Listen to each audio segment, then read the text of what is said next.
an expert biologist, and when this handsome fellow isn't traveling across the world doing research, he's at home cooking a great meal? But yeah, that's all true, but Sancho, where did you get that? An excellent assistant knows how to write an excellent introduction. You got it, boss. Or taking a long walk on the beach. Who wrote this mess?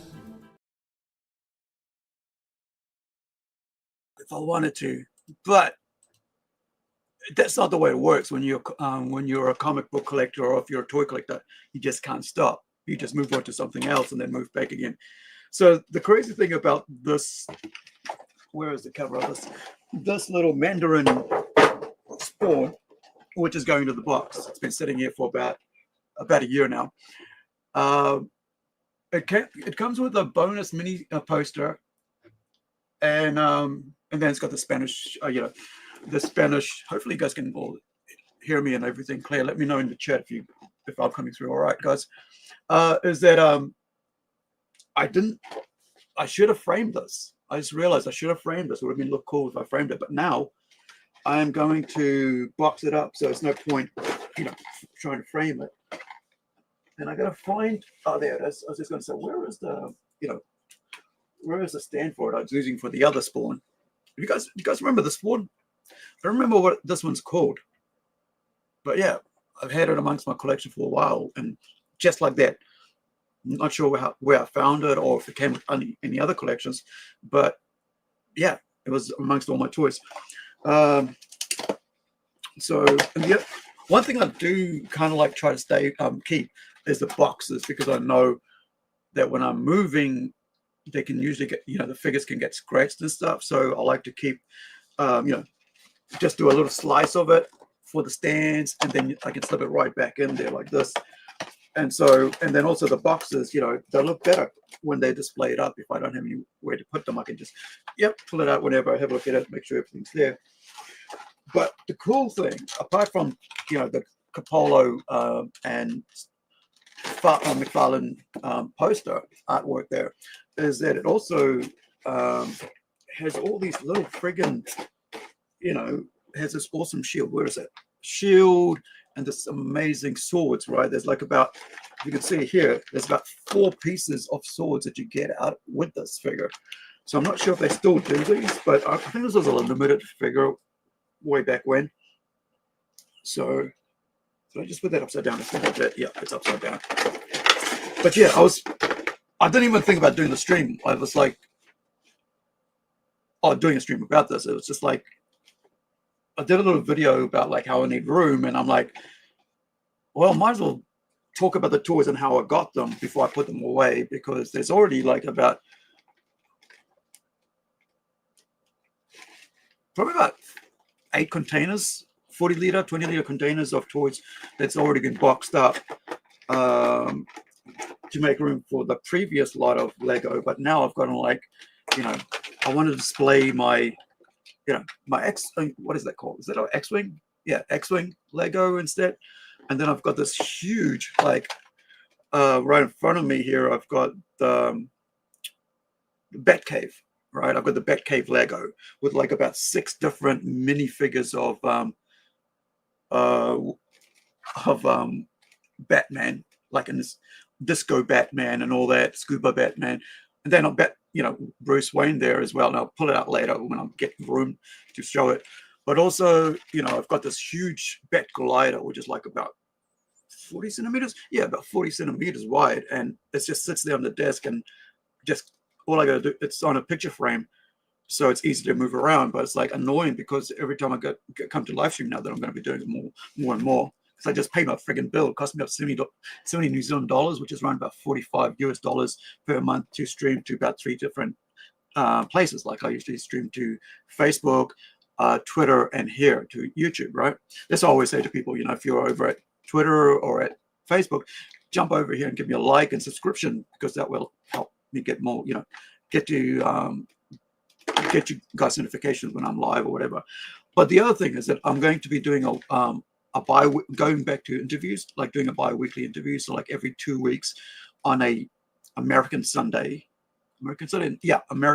Saturday, New Zealand Sunday, which is around at 5 or 6 o'clock in the US, which is around about 1 o'clock to 2 o'clock in New Zealand. An hour-long interview with indie creators. As long as you have a open campaign, right, crowdfunding, whatever, or you already have a book out, or you're about to launch a book and you're not a flake who's going to run away with people's money, and you're not going to like go, oh, in a couple of months, go, oh, I can't deliver the book. You're welcome. Send me there is if you go to the email section of this, about page of the homepage of this channel, Plunge Comics, you'll see that there's an email there that you can click on and send me an email to say, hey, I'd like to be on. And I've done a specific time because that's the time that I can get my body up and working. Because like for me, I actually need like around about 3 hours to get my body synced up mentally, because of the, I've got concussion. I've had concussions, and I suffer from, car accident, neck and spine injury. So I need to make sure that mentally I'm, in the right mind, right? So like right now, I'm in the right mind to actually talk and stuff, and like to be able to, do streaming. Otherwise, like when I woke up at 6, I was a mess. And I actually had one of my artists go up and go, hey, this is what I've changed and stuff. I said, oh, yeah, hold on. Let me just, I need to get my brain in sync with my body, because like it's all over the place. And he goes, oh, you take medicine for that? Okay, yeah, 24/7, right?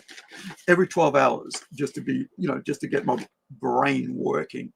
And usually it's like why I mumble a lot, like when it's not like not mumble, but I talk fast when my brain's trying to sink in with my body, and it just doesn't work sometimes. So I try to, like right now, I'm trying to have to realize that I'm talking fast to actually purposefully slow myself down.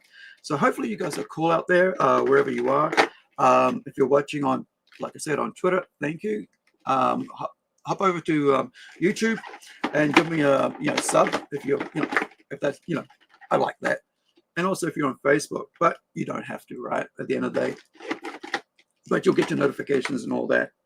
Oh, I just realized that I was supposed to put over here, and I'm trying to put over there.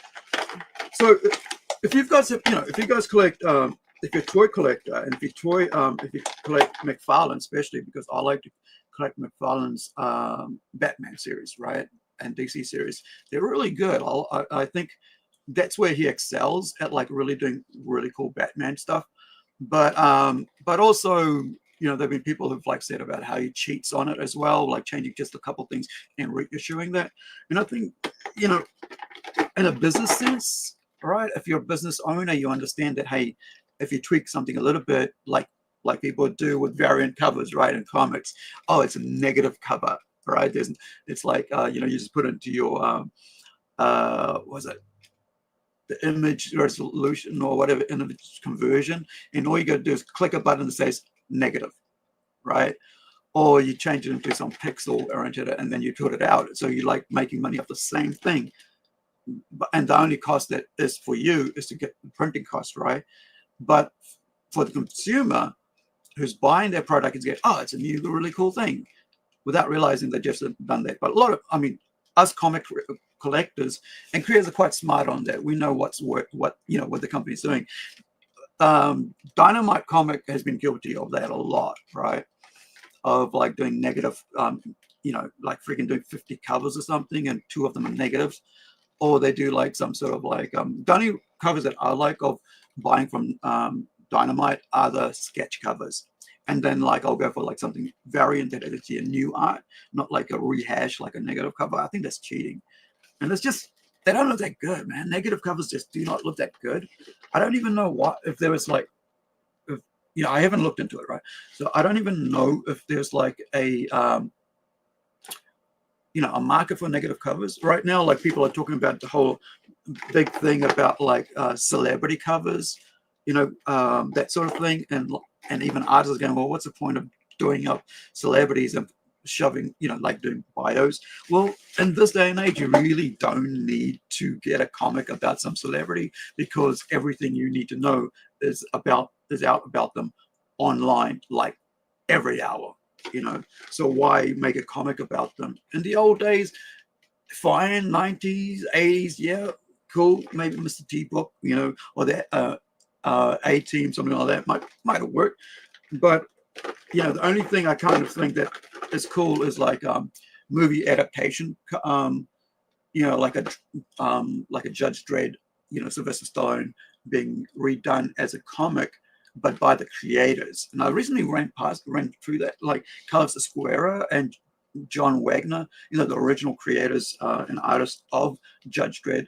You know, they did like a 30-year or 40-year re-release of the, you know, of the Dredd movie adaptation re-release. So I thought that looked pretty cool because the artwork was amazing. It wasn't just like a, you know, some dude just basically drawing what was in the movie.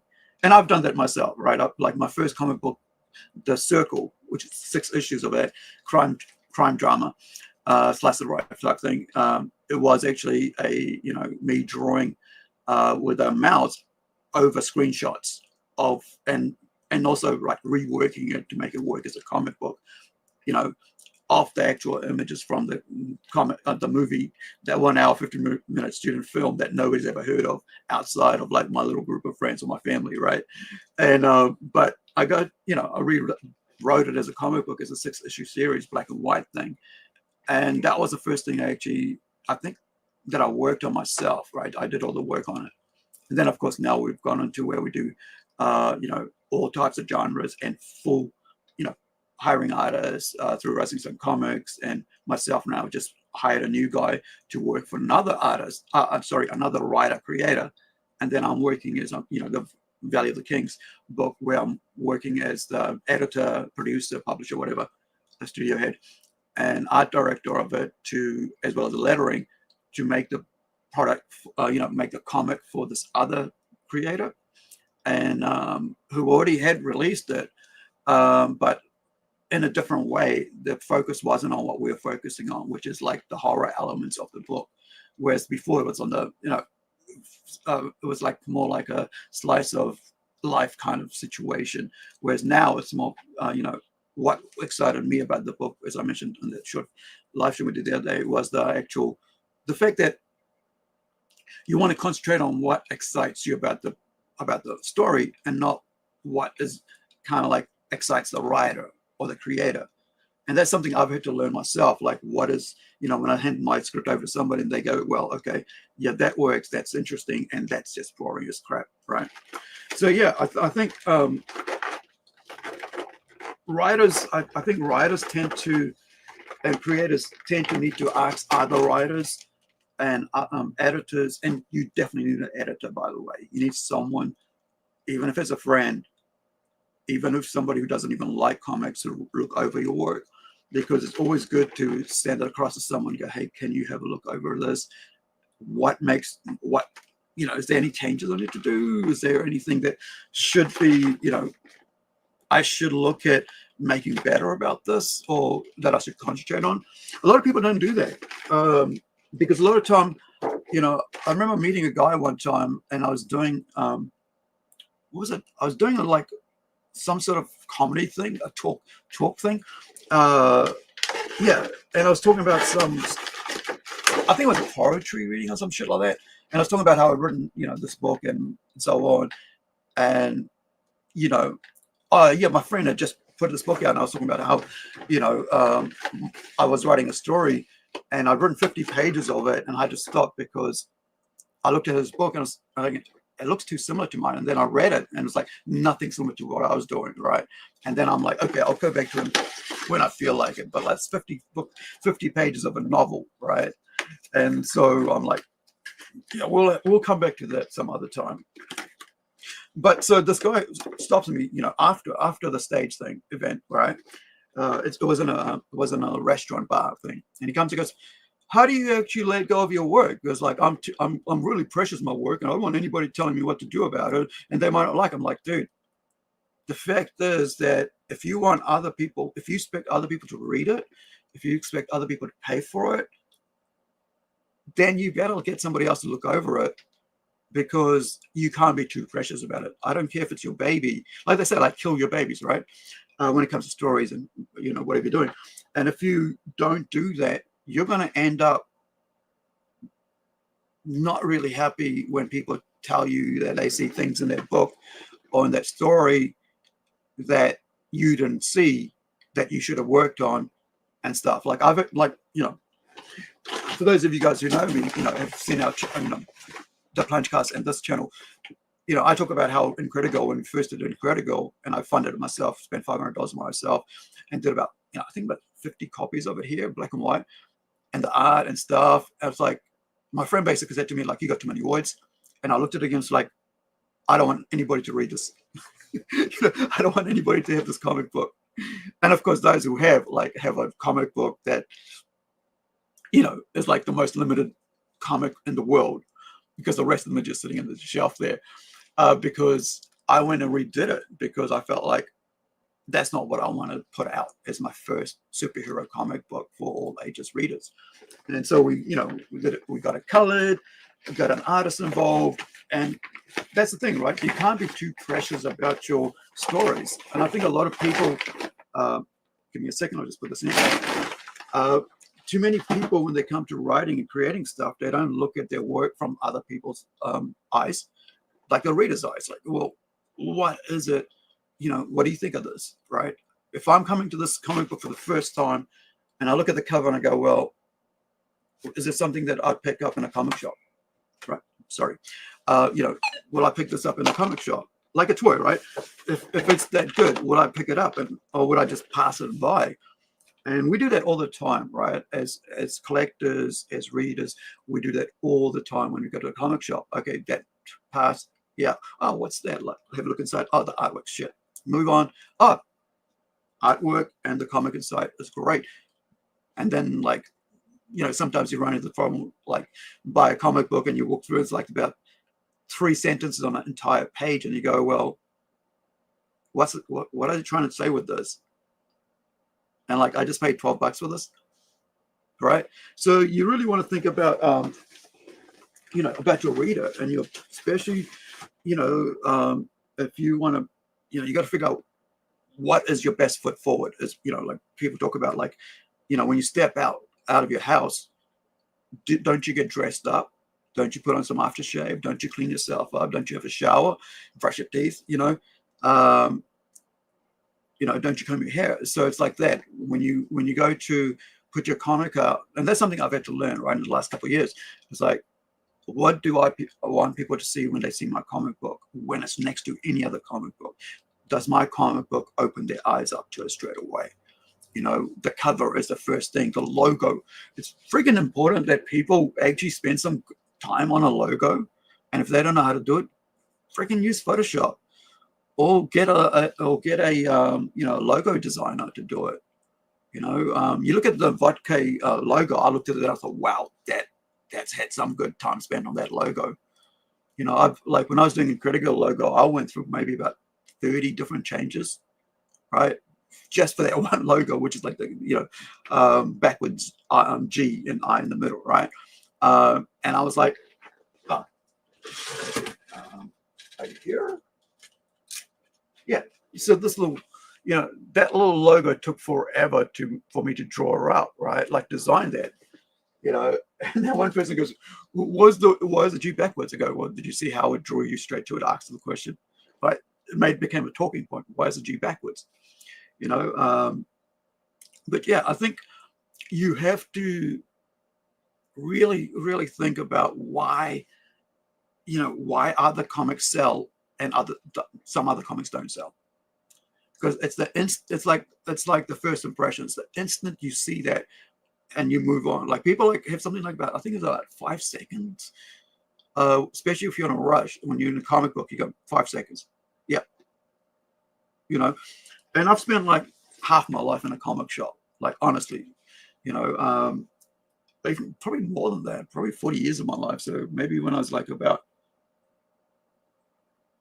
maybe when I came to New Zealand, so around about 7, 8 years old. So yeah, well over 40 years of spending time in a comic shop, or around comics, I should say, like in bookshops and stuff, not just comic shops, right? So yeah, I think sometimes people just don't think about that, like the view from that's going to get boxed up, the Kiss Demon, just the seeing perspective of another another buyer, right? And so, and it's I think you're doing yourself a disservice if you don't let other people look at your work before you actually decide to produce it. Like, take it to crowdfunding, or take it to to wherever, right? To the to a that's not right to crowdfunding, or oh, that's wrong, to either to crowdfunding or to conventions, or to market, local markets or whatever, is to have other people look at that work, because you'll save yourself so much headache. And like I remember like putting Incredible, the black and white one, right, the one that I worked on, and I stopped it. I said, I'm going to pull the, before it finished, I just pulled the campaign off, and I just said, yeah, no, we're canceling this campaign, because I wasn't happy to put it back out there. And I thought, like, no, we need to redo this more professionally, and even cost wise and stuff. But you still gotta, you really got to think about how you want the world to see you when it comes to what you're creating, because after all, it is your baby, right? You want to dress that baby up real nice. You don't want people to say, oh, why has it got vomit on it? Or why is it, it's not leaking and stuff like that? Or why is it got dirt on its clothes? So you want to make sure that you're, whatever you're creating, you're going to live with, first of all, right? That you're going to be happy about, that you're not going to have second thoughts or doubts about that.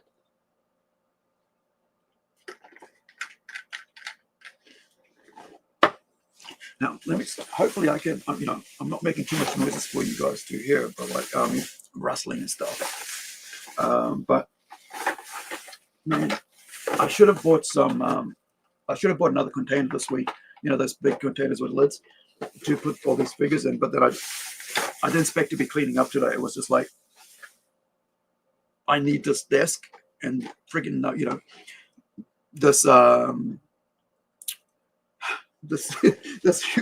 these two huge friggin' Lego sets are just taking up like 2/3 of the friggin' desk.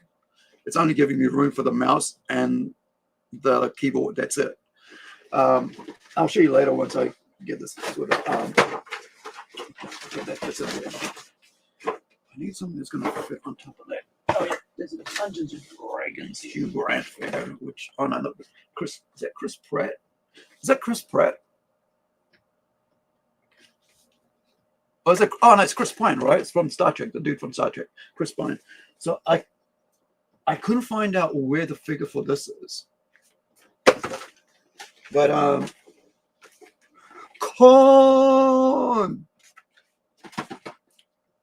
And of course, Admiral Kirk, James T. Kirk. I think this and this one might have been a gift to me from my friend.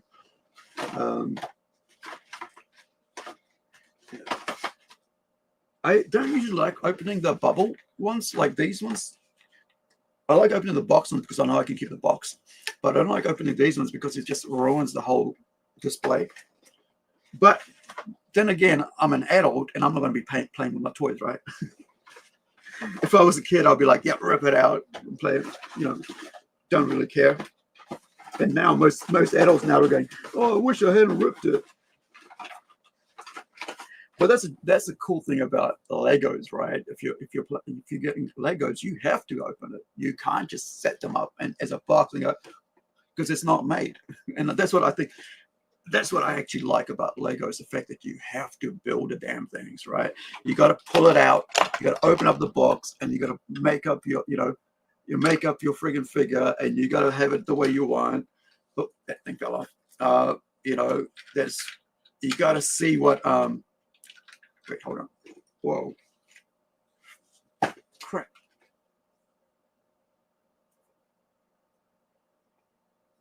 Just got something in my eye just then. Really got me. Crap. Whew. Don't know what that was, but must have been a dust from this. Somehow popped up. But yeah, that's the other thing. Because when you got all these, right, they gather dust a lot. And you got like No, that thing's still hurting. Whatever the hell that was. Right? You gotta, like, when you can see the dust of this thing. And I want to put it where I can actually go across and dust it and stuff. But like, yeah. So there's Rogue, right? Focus on Rogue. You know, I ended up like these came out like I should have started buying the entire series of X-Men, like of the Marvel sets, but I ended up with like freaking 3 of the Storms, right? Because I didn't see the thing. Now, you're like, hey, fascist. I mean, hey, Kirk, let me get my thing. I saw your post there. I'll just comment there, but I just was trying to sort out my eyes. Yeah, so, hey, where's my mouse?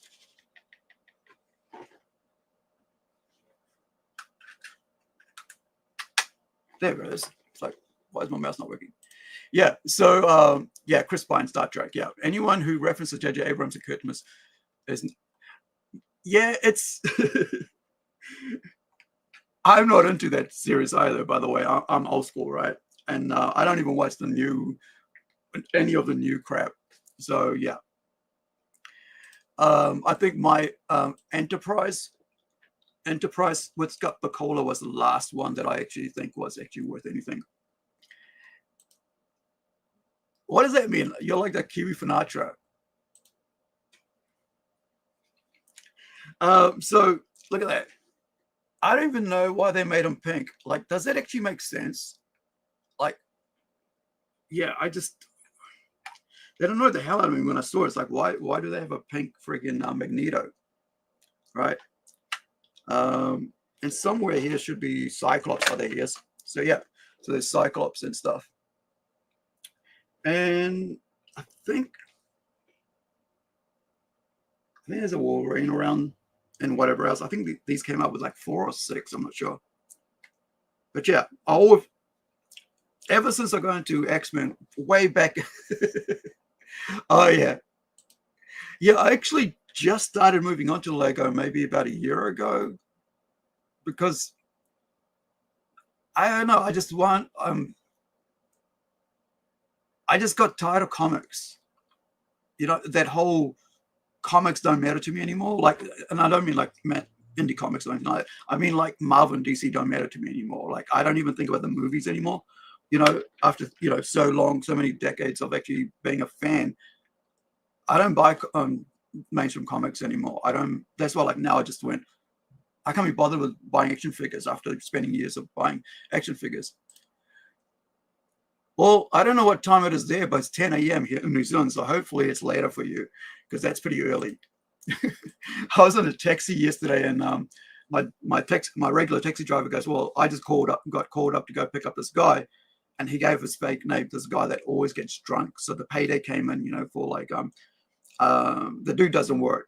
So he just basically gets his Wednesday social payout and then ends up at the pub and gets drunk. And then after spending all his money, he can't even stand up.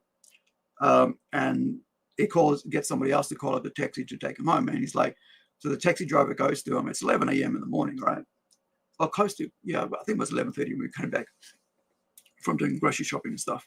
And he said, we got there and the guy couldn't even stand up, and there was no way. The taxi driver said, there's no way I would let him into my, you know, because I've had dealings with him before, into my cab, because he'll go and he'll piss himself at 11 o'clock in the morning, by the way, and he couldn't use his car again because he had to clean up after him and all that in the car. So yeah, and I'm like thinking, even as a 20-year-old who was going on 8-week binges, right, while at uni, whatever, even then I wasn't that blotter where I wasn't, you know, in control of my body. And this is something that, like, I played the song Just One Fix, right, by Ministry in the start there. You know, this one here. This one. I could stop if I wanted to. It's like every time I think of like Del Keown, you know. Oh, by the way, Quack Duckman put his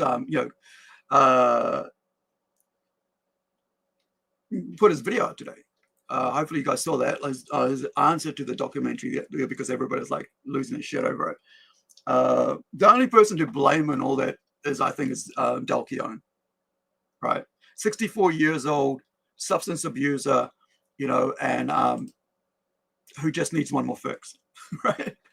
And that's it. He's got no control over himself. So every time I think of Del Keown, I just go, he's a junkie, right? He's a junkie. You never trust a junkie, right?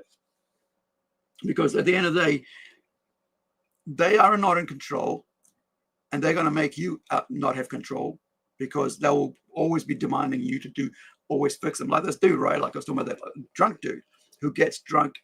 He actually doesn't drink at home, so he'll get the money from the government, social services, and then go out and, you know, get a taxi, go into town, get drunk within about 2-3 hours, and then have somebody else pay for the, you know, because he's out of money. He spent all his money after, you know, all his bills are gone out.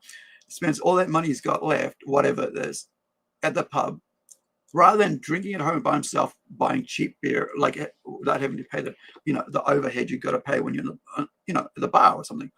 Rather than going and buying a 6-pack, getting drunk at home by himself, or whatever you want to 20, whatever gets him drunk, right? Rather than doing it at home by himself, he now becomes a burden to everybody else. And this is what I look at, you know, at Del Keown from, you know, the whole whatever, right? Is that, dude, you have no control over your own, you know, your own self, your control over your body. And when people are trying to help you, you treat them like shit, and then you blame them because you're not even in control of yourself. And so then you get manipulated by people like Mandy Summers and all the people in fucking Clowngate, right?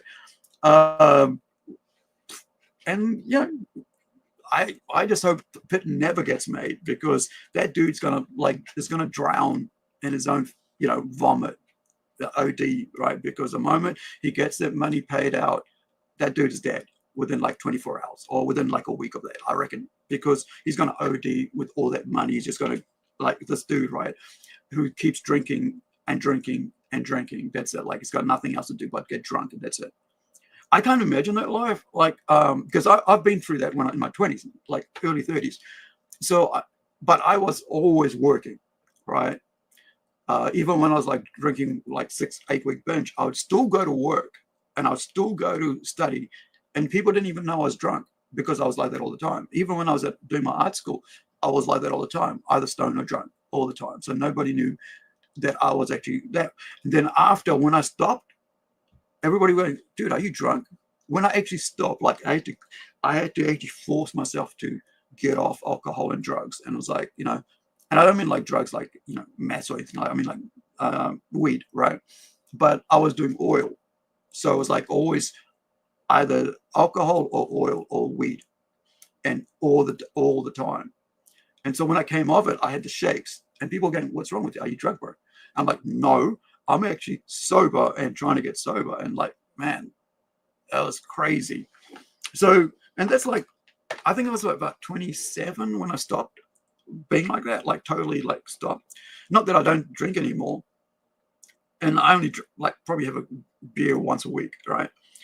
Despite having like alcohol in my house, right? There's a friggin', you know, Irish cream Baileys there, just unopened, that was given to me by my brother, who came over from Australia as a birthday gift for my 50th. Here you go. That's 2 years ago, right?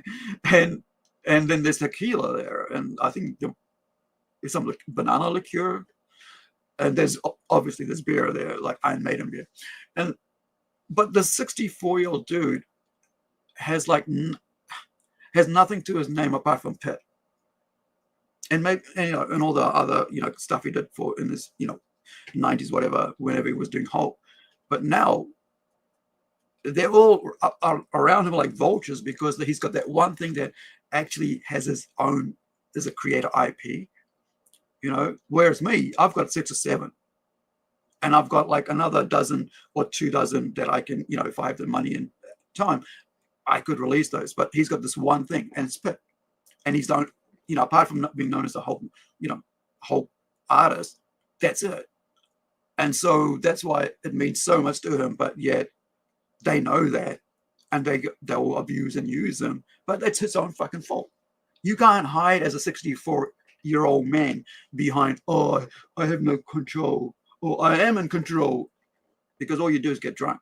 It's kind of sad. Like, honestly, it's sad, but I don't feel sad for him. Right? You're an adult, right? When you're 18, you become an adult. It might take you 3 years for males, especially. It takes about 3 years for males to get away from the teenage to adulthood, where your brain actually. I actually studied this when I was a youth worker, right, way back in about late 1990s. That like as a male, the brain of a male doesn't actually grow at the same level as a female's one. That's why women always go, the boys my age are all immature. It's because our brains don't grow the way female brains grow. So it takes at least until we're 20, 21, where the brain goes, hey, you're an adult now, behave like an adult. But yeah, so he's basically had 40 odd years, right? 46 years to do that, give or take, right? And he hasn't. So yeah. So don't feel sick for a junkie. I mean, don't feel sad for a junkie, because when you've had 40 years to sort your life out and you don't, well, that's just your own fault, mate. But I think a lot of people,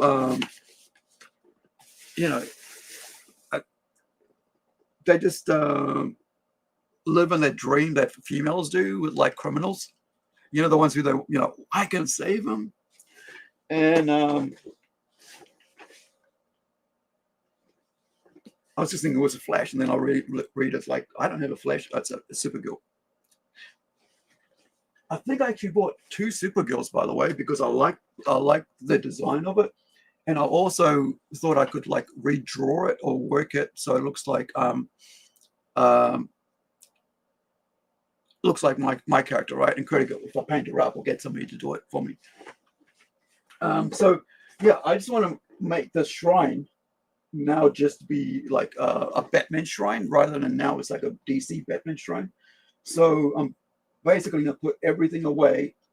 Maybe not a couple of them, right? Not the Crow. The Crow and Conan will stay, right? But most of them will go, like this one here. Avengers, assemble. Yeah. Whoops. Black Widow in position. I had the other ones already put away. She was the only one Firing stingers. I left out. I put away all the. I think I had Thor and Captain America and Spider-Man in the same kind of series. So yeah. Oh man, there's so many boxes and so many figures. Like, I mean, have you guys ever seen this one? This is the Barbie Princess Leia, all right? It's the Barbie Princess Leia with the hood and everything, right? It's supposed to like go with it, but they didn't do the hood properly. So it's just like flat piece of fabric, right? So it doesn't actually have the the little curvature, the stitch that you can have the middle, so it'll like curve around. So just it's pretty not that great to display. But yeah, Cersei. Is it Cersei? Yeah, Siri from Witcher. I was going to Watchmen. Witcher. Of course, Tila from He-Man. I like this figure. This is a pretty cool figure. I have the He-Man one up there as well. Adam. Now, how do I do this? I have way too many figures. So then I'm just going to have like shopping bags full of these. And then just pile them up on top of each other. The question is, where are the other bags? Yeah. Anyway, I'll show you this. I think I'll just put all the crap. That was like the. That's the this thing here just went flying. Right, what'd you call that? Like, is that a laser gun thing from it or whatever? And then, of course, Magneto fell off. So, oh yeah, it's a good thing I had the wrench slider close because otherwise this would have flown everywhere. So I'm just gonna junk. Actually, I think I've got the box for this somewhere. But what I want to do is show you guys this, right? So this is the bat boat. Is that what they call it, the bat boat? And then next to that, and that's, I think that is part of the, if I remember right, I think that's part of the, wait, that might be part of a different set. I think there's a penguin set that goes with that. Yeah, I think that's a penguin set that goes with that. So this is the huge friggin' glider, right? That is taking up way too much room. So I actually have to, I want to, you know, get a place up here for him. And because I've got all these other Batmobiles here, the remote controlled ones and everything. And have it up here somewhere. There is, however, you can get these like wall hanging things, right? If you guys seen that, like we can actually hang it on the wall. So it's like, you know, this really cool like bat symbol on the wall. Of course, I put my little Harlequin on there, and she's part of another set. I think she's part of this set here. I'm not sure, right? And then she's got that. Yeah, this one here with a cannon and everything. This is a cool set. All right. Have you guys seen this one before? This is really cool Harlequins that on the like the little truck.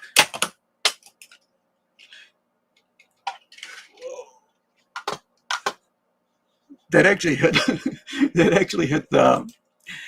the keyboard and open up another friggin' tab. So yeah, so this is, I like this. This is pretty cool, man. Like this front opens up and everything. Look at that. And so it's got the cannon shooter, cannon thing at the back of it. Now I gotta find it because it just dropped off. And that's the other cool thing about Lego. If it drops off, you just put it back on. You know, unlike action figures, if it drops off, it might have actually broken off.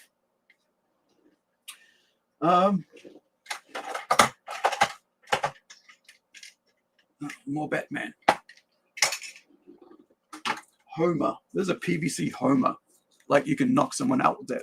It's like solid piece of plastic, like rubber plastic. What do they call it? Like, is it vinyl? No, yeah, vinyl, not PVC.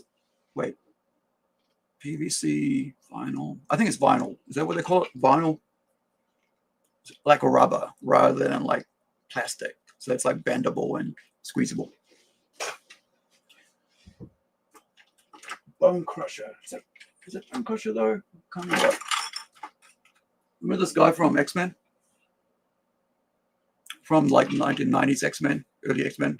It's from the, now I can't remember what they're called.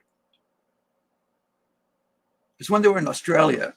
That was Reavers, right? The Reavers. This is one. This was part of the set that you got built from Marvel. You know, from Hasbro, I think it was. You could buy it as a set. This is from the Kenner line of figures. So I've been, and of course, I've got him, the Fat Conductor from Thomas Tankington. Yeah, because I thought he looked like Penguin. All right. So of course, this is one of the more recent Batman, right? I love the Joker head and the lantern. That's pretty cool. Okay. All right. Let's put that down here for the time being. That one for the time being. Oh. Hold on. Get that down here. All right. Lots more Batman, right?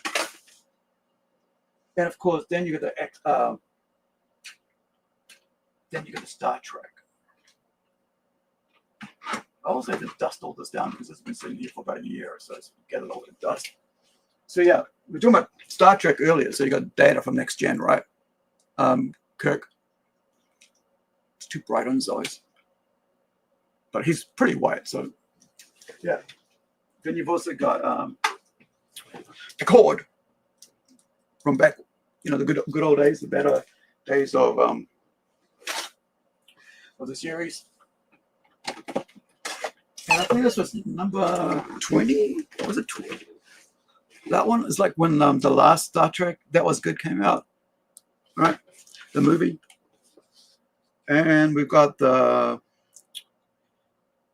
expansion pack for the game. I only ever once played it, the actual game, because I've got the set there, and that's the expansion pack for it. But yeah, I think and this is the Enterprise. That's another part of the expansion pack. Right. So if I put that there.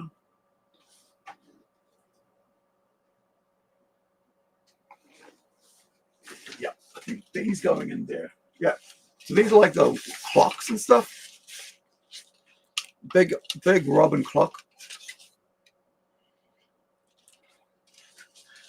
Nice, freaking funny ass. But yeah, to move them around and everything was pretty cool. Let me just get this over here. You go in there. Then also wall side. Also a clock thing. Yeah, it's 11:24. Looks like I might need another battery. Yeah, it needs a replacement battery because it's starting to fade out. Actually, yeah. So if I put it there, look at these figures in there. This is kind of a like a smaller set. I think that's got to do with one of the it's a Gotham Circus, so it's got to do with like a Batman set. Put Batman on there. I mean that one there. And this one was actually to do with Ninjago. Do you guys actually seen the Ninjago ones? I think they're quite cool. Like that's the only ones in Lego that I hate are the big figures that look. What is it? You know, the ones with Thor and all that. It's like those are like the dumbest things that are ever created, as far as I'm concerned, when it comes to Lego, because they just look stupid. They don't look like a Lego. That should be part of Lego. They don't look like a Lego. Like, I mean, this is cool, right? Like with Lego, this is kind of like the whole Ninjago with, you know, one of their samurai setups or ninja setups, whatever they want to call it. And that looks really cool. So, but like the ones I'm talking about, I can't remember what the name of it for it. Yeah. I got these as part of a set. I bought these things, like these horrible, whatever they want to call it, right? These things that are part of this.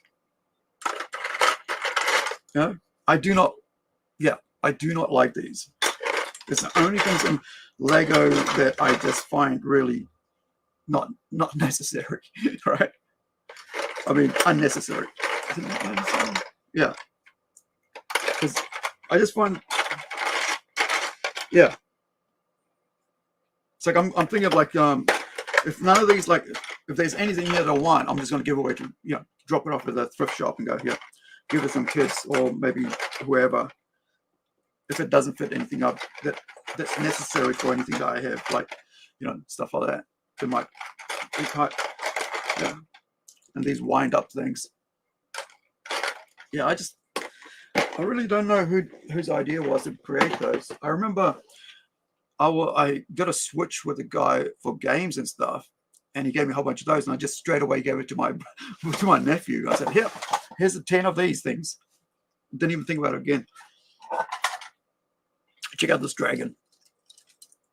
So yeah, this is from the Ninjago. There's a pirate ship. No, not a pirate ship. There's a huge ship I've got there that this is the second part of.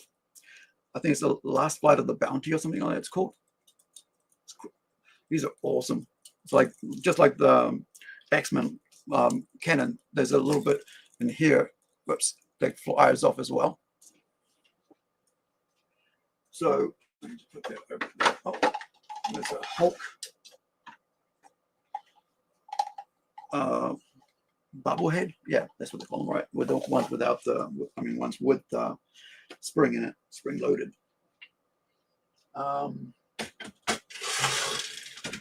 Right. Oh yeah. So this is this was from Tom Hutchinson. If you guys know Tom Hutchinson, with series, it's one of my from one of his, one of my favorite creations of theirs, of his. I can't remember the name of it, but yeah, do check out Tom. They do some great work with. Is it Big Dog Inc? Yeah, I think it might be Big Dog Inc. So that has to stay. So I do like that. Of course, we're gonna have to leave Constantine around because we he's got to be here with the with Batman.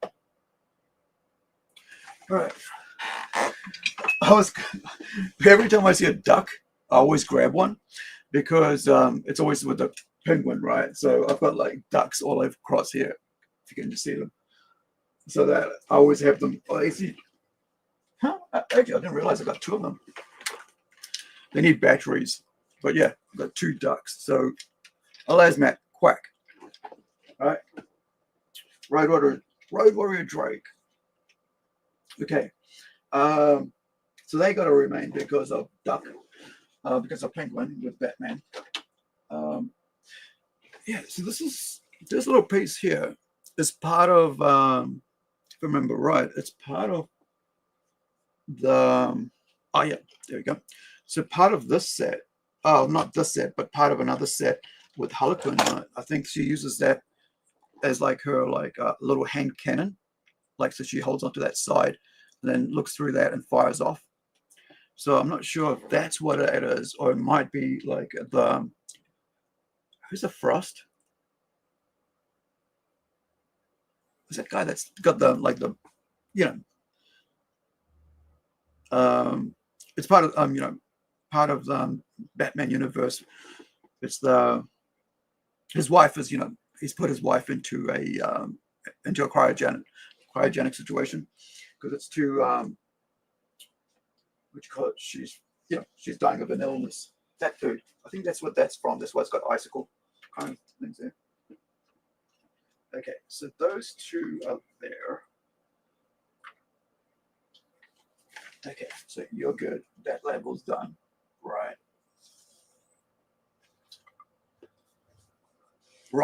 Lino from Thundercats. Thunder, Thundercats.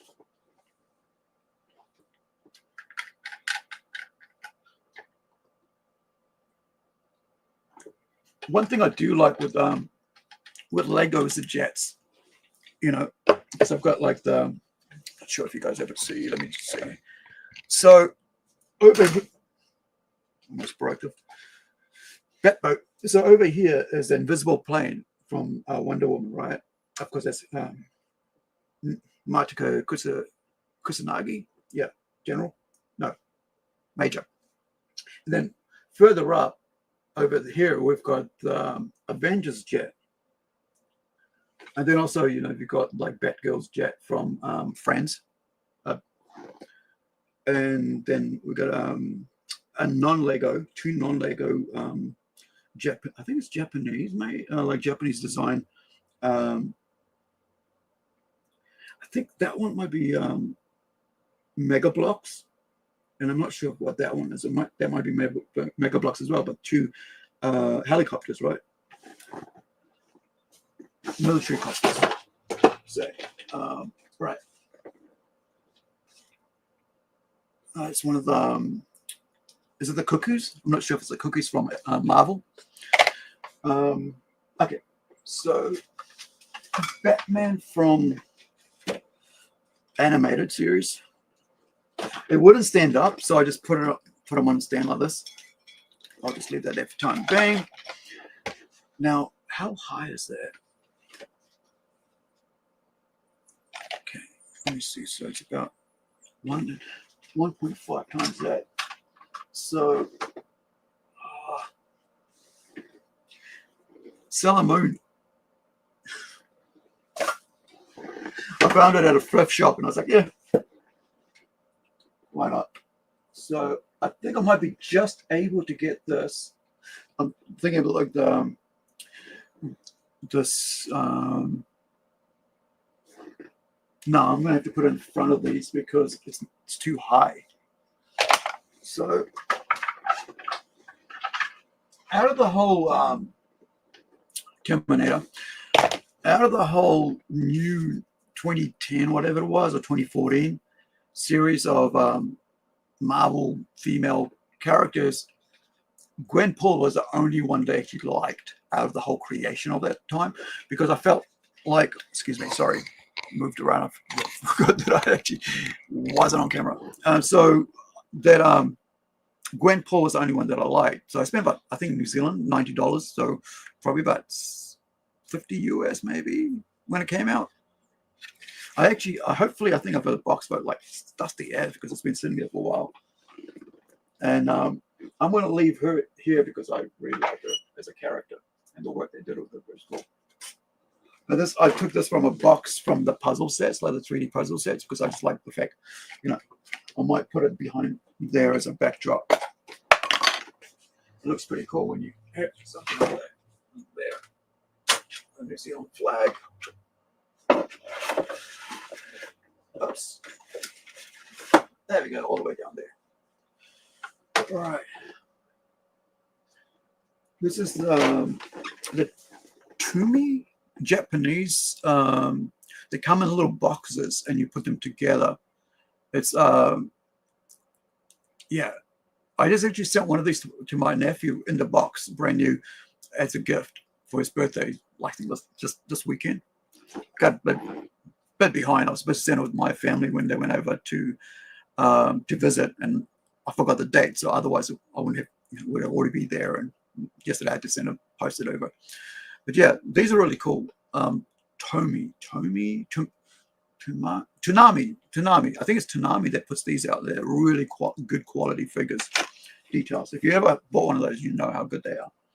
Right. Okay, so let's put this down here for the time being.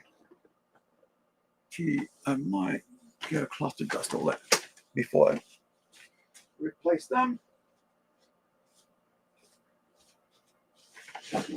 Otherwise, it'll be just like sitting on dust.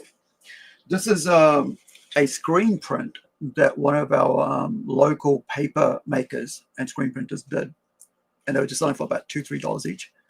So I'm actually going to put sew this on the back of my black denim jacket. I already have like the Batman logo patch there, and then I have like the Umbrella Academy patch there.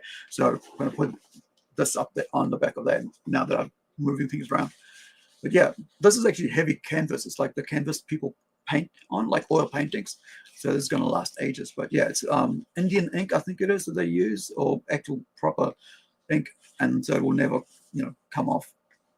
Actually, no, sorry, it's the paint, the actual paint that they use. So yeah, it's pretty cool, isn't it? Like hand sort of like crafted into wood or whatever it is they use. I think it's like I think it's wood cut. Yeah, it's wood cut, and then you place that on there. It's a hand pressed. I actually did a video on Plunge Cast. There's like a 30-second or 1-minute video about how they show you how they do it, and they press it around the old school way, right? So it's pretty cool. Well, actually watching those guys do it. Let me make this straight. It's giving my OCD a bit of complex, seeing it on an angle. Right. So yeah, as I was saying, like, that these are remote controls. So there's like a whole bunch of remotes actually in here for all these cars, like all these Batman cars, right? And I've never actually, when I bought them, I never actually tried them out. Just couldn't be bothered, but because I just wanted to display them. So yeah, so you've got, I'm not sure if this is one of the, is this a remote one? Yeah, it's a remote one. So it's got the back of it's missing because it's bought on like online sales. I just liked it for the figure. And also this is missing here as well, but it's got the figure in there. Well, one of the figures I had, I just put it in there. It's from the Kenner series. But yeah, let's get this wiped down. This is one I bought brand new way back when it first came out. You know, when Batman Begins. Yeah, when it first came out, I was like actually studying film school at that time for my degree, and it was like, you know, I had to have it. And so yeah, I bought it brand new and everything. It was so cool. It's really heavy. It's probably around about 500 grams, maybe a kg. I don't know if that's like a pound or 2 pounds. You know, yeah. And then I put another figure in there. Oops. So there's a different figure that has nothing to do with this one in there. I actually have the actual original figure as part of another one, a set, which is like Ra's al Ghul versus, you know, the Christian Bale Batman. Right. So I can put these back in here. Go all the way back, so there's lots of room. Oh yeah, here's another remote control one, right? Of the same model, but smaller version of it. Yeah, I think this must be, yeah, this must be the controller for that. When did it come out? 2007. Yeah, that one came out 2007. So maybe this is a Dark Knight, because that's Batman and the Dark Knight. Of course, this is and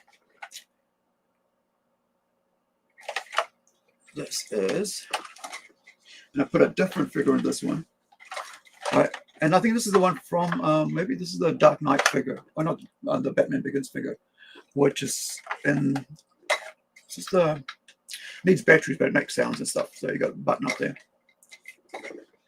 and it's supposed to shoot out discs or something. Maybe that's what that's for. Then, yeah, yeah. It's got a lot of leg room, which is pretty cool. Allows you to have different figures in there. Okay.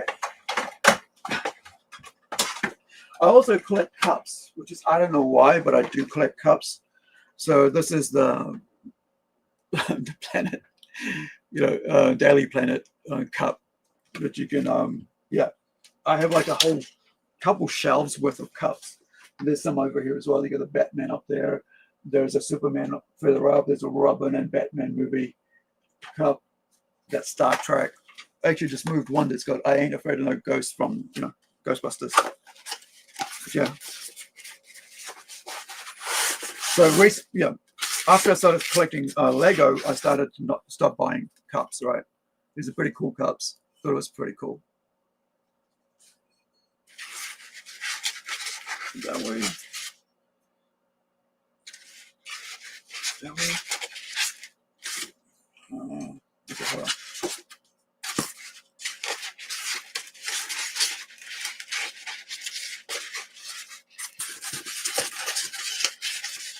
Nope.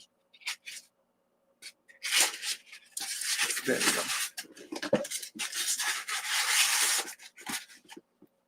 So that doesn't need to go up there. Oh yeah, I was going to. What is the room missing? It's this thing here.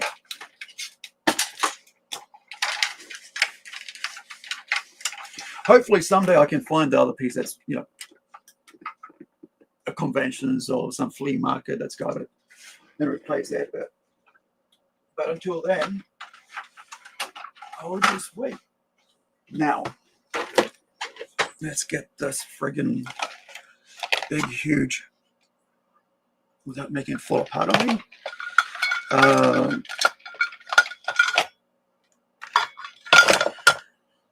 Just realized this has come off something. Not sure what. Probably have to find out later when I do the sets. Okay, so here's the Bat Cave. That's what I was saying. It's like huge, man. So you got Albert. Is it Albert? Is it Albert? Right. You got Bruce. This is, it turns around. and the steps go up, like the platform goes up, so you can come, get raised up to it. And then you've got these the boxing Batman, right? Then you've got the dining out Batman, and then you got the scuba Batman, and this, and then you've got the Batman, right? When he's all set up to go out to do his justice, carry out justice.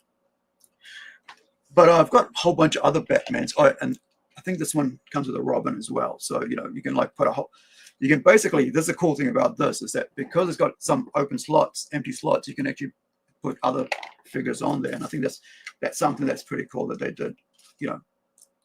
That you could have that. But the other thing is that you can add other bits. I noticed there's other versions of this, and they come with their own sets. Like there's a one with like what's that guy? Is it what's a version of like the DC version of Sandman that's similar, something like whatever it is.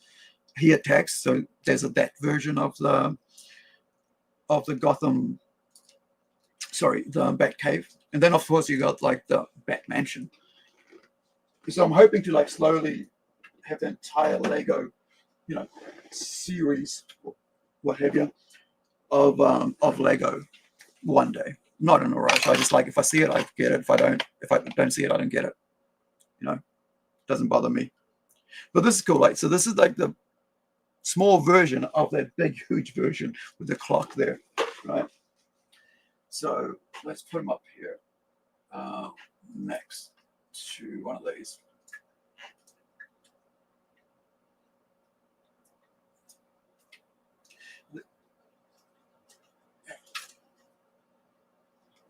Okay, so that is there. Oh yeah, this is a 3D printing. I think that was Sting. So this is a 3D printed version of Incredible that I drew up myself and designed. And to make it look like Funko without being Funko, just kind of like the cute kind of version of Funko without being Funko, like the heads, just everything about it's kind of slightly different. But yeah, that was I think it's the only art that I did that's got printed into actual for people to buy that I actually drew, right? I didn't color it. I did the color flats on that, but I didn't do like the tones and stuff. But yeah, so this is the only, when we did the first Kickstarter, I was like, if we reach a certain goal, we'd release these, and we never did. And I'm glad we didn't, because like making stuff like this, it's just such a headache. And it's actually better to go with a toy, someone who does that for a living, like that's their whole thing. That they create toys and then just go, okay, this is what I want. Work everything else for us, because I spent 6 months trying to work with China, because that's the only place you can really do it right now. And I'm hoping that'll come back to America, and people with somewhere else will do it, right? Like, was it like lost? Like you make it out of wax or whatever it is, and then you drop it into a thing, and then like you can just and then I make a silicon base, and like brass or something, and then it just becomes like this thing, and then you just pull the two parts apart, and it's now you got a figure, right? But this is 3D printed, so yeah, I actually paid someone like $150 to design it, and part of that was like one of my friends actually put $50 towards it as well. But yeah,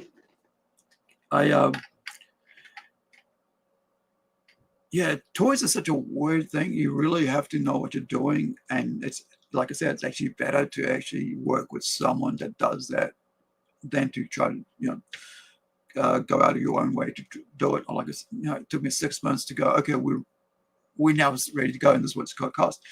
And at the end of the day, it was like $5,000 just to get 100 made and box and stuff. And then you could divide that like $5,000 for 100, and you work out, well, how much is that? It's like $50 a piece or something like that. Then you got to sell that at least about another 30% markup, and it's just now it's $80. And you're like, what?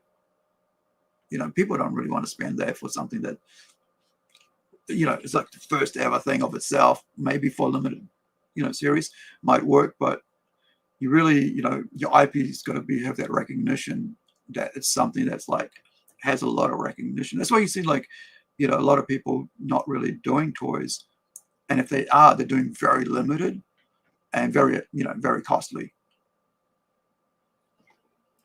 But yeah, I would love to see, for me, I would love to have a whole bunch of like Lego, because that would be so easy, like just to get somebody to customize Lego that's already made and have like, to have the logo and the hair color done up.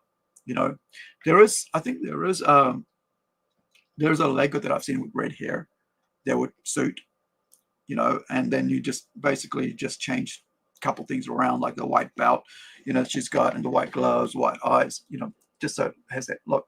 And just do a whole bunch of those, like do about, buy do the minifigures and then get them customized and then sell them, put them in little boxes and go, here you go. But the other thing about not even boxes, I mean little cool little sleeve pockets, right, like envelopes, because the really cool thing about that is that they can break down, right? You can take them apart, and because you're taking Lego apart, it doesn't have to be specific square box and take space. So when you're doing a comic book, you can just put it to, and especially in a Gemini thing, you can put it to the side and like have a tiny little sleeve there, right? The white is probably just a hair or something, right? And it won't take that much room. So I'd rather have a Lego figure of Incredigo, any of our, the creations, than any other sort of, collect, toy thing, because I think from a consumer point and a creator point, that's got to be the best way to actually sell a figure, because not only can you, leave it in the way it is, like you don't even have to have it, you just put it in a plastic bag, right? It's the easiest way to create something than to actually go out and do a 3D figurine, whatever, bobblehead, whatever you want to do. And then you got to get a stand and stuff. But like with Lego, you just get the black Lego stands and you're good to go. Like, I mean, like these ones, right? You just get one of these, collect a whole bunch of these, buy secondhand or whatever you want to do, buy mixed lot sets, and then put your figure in. There you go, and this is how big it is, right? And this is me thinking off the cuff, but as a producer, as a person who likes toys, that Legos would be the best way to to actually, as an indie creator, to get your comic, your character recognized out there in the world without having to spend way too much money. Because I think when you're first stepping out, that's something you really have to consider, is how much out of pocket you're going to be if you just make it over like 5% over your your campaign's goal. Because I know when we did Incredigo with all the cards and stuff, it really ate into the profits. So there was basically no profit. And because it was the first goal, nobody wanted to support it. I mean, I should say, not many people wanted to support it. We had about 35 backers. That was it. And the reason for that was because nobody knew who we were. Nobody could trust us that we would deliver. Nobody knew that, hey, these guys aren't going to run away with their money, right? If they don't meet their goal. Or, or it's going to be late, right? Right. That's why right now I'm like, okay, we're not releasing a comic book until we have all number ones are complete, like they're ready to go, because to the printer.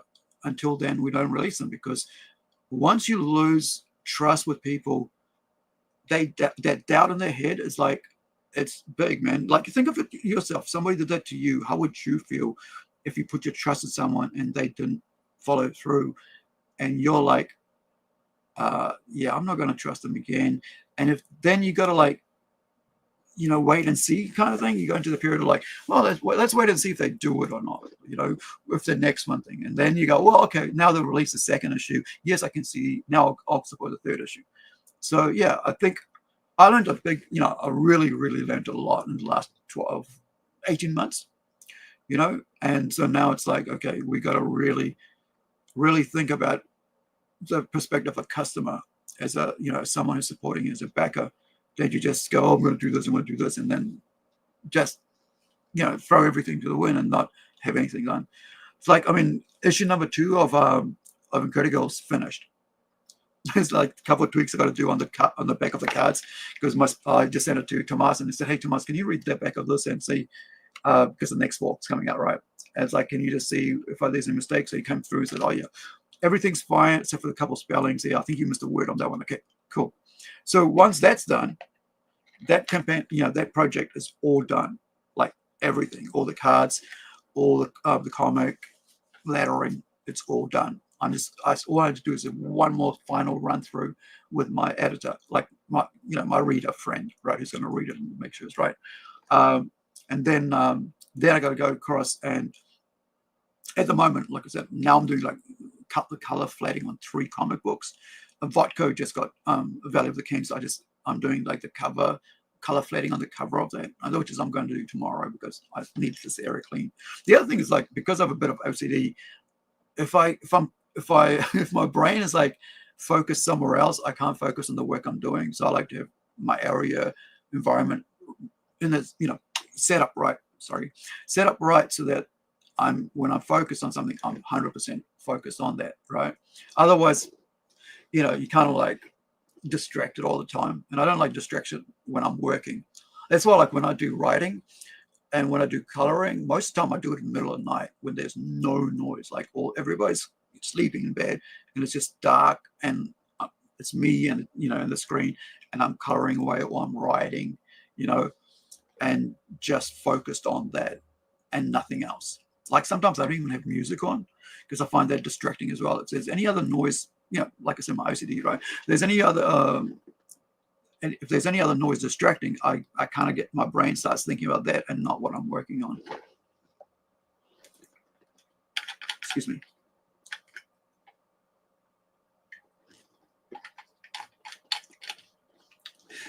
I don't think I'll have most of this done today, but I'm just basically going to like grab all the box stuff and just box it into shopping bags and just leave it to the side. Not that there's room.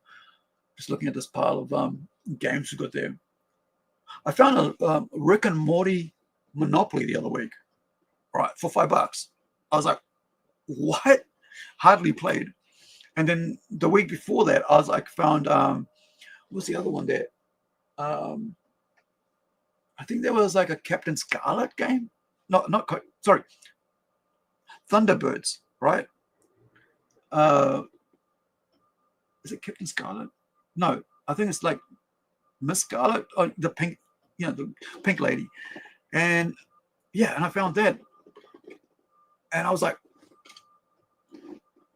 these are like friggin' this. It's like a 50th year edition of Thunderbirds, and I was like, $5, I'll take that, because I'll do a lot of thrift shopping. I was like, that was pretty cool.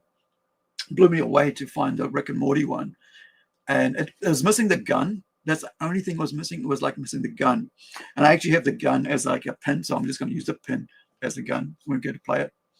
I actually have the 80th year of the Marvel Monopoly set there as well. Have you guys actually seen those? Those are pretty cool because they're like the community chest things that they have is actually the comic books. So I bought that like about maybe 3 years ago when they released it. Yeah. Okay. So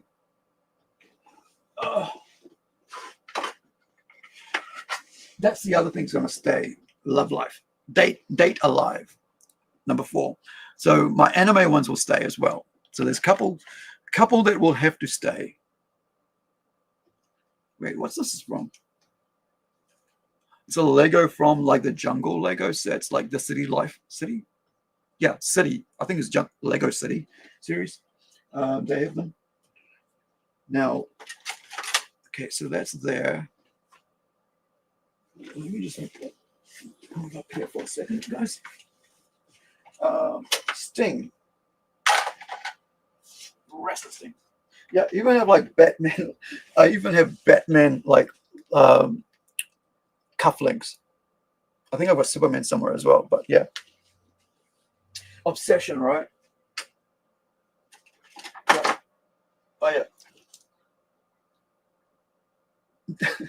yeah. Bugs Bunny. Batman.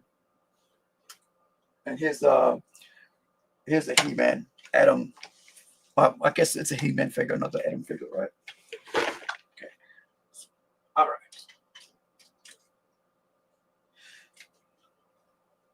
Crypto. I think Crypto talks. You talking? We have to save Superman. You don't get soups like I get soups. My powers include heat vision, freeze breath, and the solar paw punch. That was pretty cool. All right, so okay, so the cup, like I was telling you, this is I think I've got 4 different Batman cups. Here's the, I think this is the other, yeah, this is the other remote control one. And this is, yeah, this is the one I was telling you about, how I had the figure that goes with that. This is the figure that goes with that, where the Batman Begins.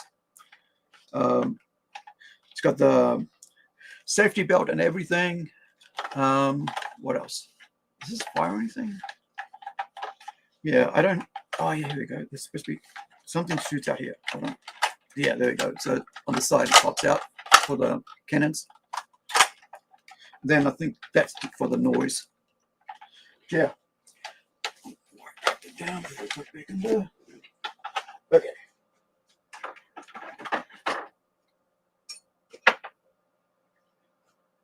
I wanted to have like the most recent one as well, so I just bought this one.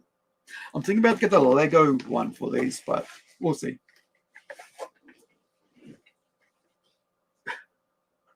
Someone, I don't know who did it, but this is like a money box, right? You put a coin box, whatever you want to call it, but it didn't have the bottom, so I've got to come up with design of like you know, the plastic bit. Maybe out of like, you know, some sort of lid or something, and then put it under there. But yeah, the wheels are actually like on a spring, so it pops around like that. Yeah, I think it's wooden and porcelain, maybe, or plastic. Can't really tell. It's too light to be porcelain. Because porcelain's a bit heavier, so it might be plastic. But it feels like, yeah, it's hard to tell if it's porcelain or not. But yeah, I think they've screwed. Yeah, I wouldn't try to mess with it to find out. It might just end up breaking it. Okay. Check this out. One of the gliders. It's got bits missing as usual, like, you know. But oh, and here's another remote control one. That. Is this from like the Dark Knight, or the new one with Bane? Because yeah, full on remote control, everything, batteries, left or right. Yeah. Okay, so how do I do this? Oh, yeah, this can go on there. Sure, that shows it. It doesn't hide too much. So, there. And check these out. I think I'm not sure I put these out. What was the need for them? But this is a 2-time racing champion, Batman. The big truck things. Okay, so they can go there. Is that Cyclops? No, that's not Cyclops. That's the other dude. Is that Shadowcat? No, look, that's Magic's brother. Can't remember what his name is, so there's Cyclops. And more Batman. There's always more Batman.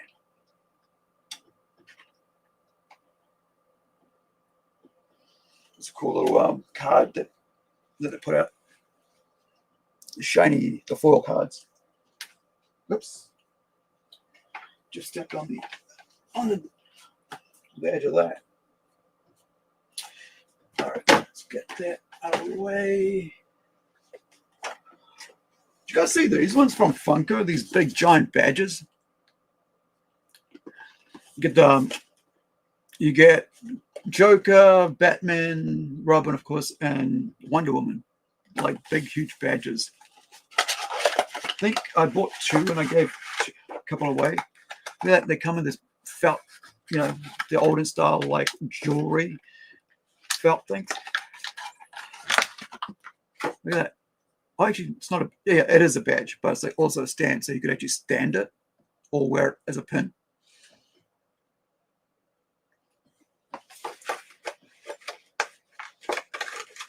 push it back in. How am I going to go? Yeah. So it's all this fluffy, you know, felt stuff that they put on there to make it look like precious thing. I don't even remember how much what the price of this thing was. Okay. All right. So just put that there, and there's of course 12-inch. Is it 12-inch? So what they call it? Whatever the size. Robin with Dwayne. Dwayne? Is it Dwayne? Yeah, it's Dwayne, isn't it? And I think one of my favorite comic covers, one older ones. Is that from something else? This is number 180 of the World's Finest. How Superman has Batman in the same kind of position as Bane had him, ready to break his back. Yeah. I'm about to commit my first crime, Superman says, and you, Batman, are about to be the victim. Featuring the imaginary epic that dared us to print Superman's perfect crime. Now, when did this come out? Yeah, National Comics, before they became, before DC. Before they became DC Comics. So, yeah, it must be prior to 50s. What do you reckon? Do you guys know what year? I don't want to open it. That's the thing. Like, I'd rather ask than open it because, like, I don't like to open these comics once they're in the plastic. Because, especially when they got sellotape, because there's always that friggin' period where, that accidents happens where, like, dust will jump, stick to the cover, or is it trying to release, and next thing you know, it rips. That happened with, I think another comic or something will come close to having that. So I'm like, now I don't even open it. And now I don't even use sellotape anymore. Sticky tape, what you guys call it elsewhere. To actually, I just leave it open. Okay, well, let's just put that there for the time being. There's about 4 big Batman ones here. I don't even remember getting this. Oh yeah, this is what it's talking about, like the money thing, right? The plastic bit for the Batmobile. But yeah, so this is a coin thing for the Batman. Wonder. I don't even know which way it goes to open it up. This is from Movie World Australia. Yeah, souvenir galore, right? I wonder if it's got an Aussie coin in there.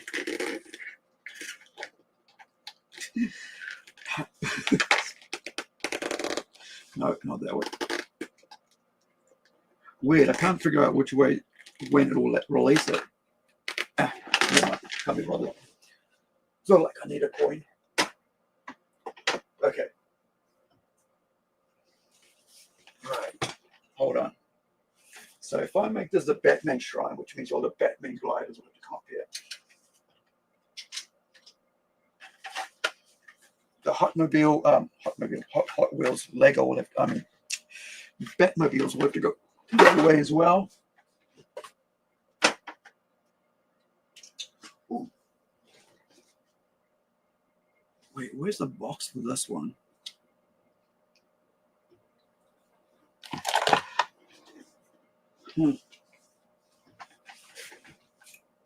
Some little. Check these out. There's what is this one from? It doesn't say which one this is from. Yeah. Might be from the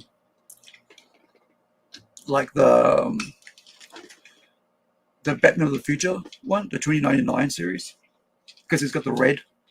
It's got the red emblem or the logo, whatever you want to call it, or icon.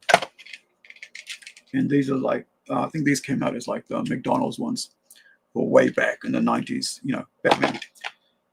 And I got these little, whatever these are. There's that one of Mr. Majestic. Is it Mr. Majestic? The one who is able to escape? Scott Allen. I think it's Scott Allen, maybe. I'm not sure. And then, of course, from Lord of the Rings. I used to have the whole Inhuman set of this, and I think it gave it away as a Christmas present to someone.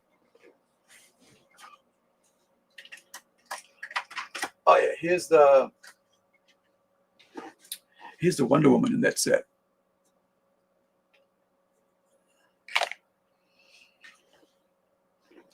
Found this lamp somewhere, actually.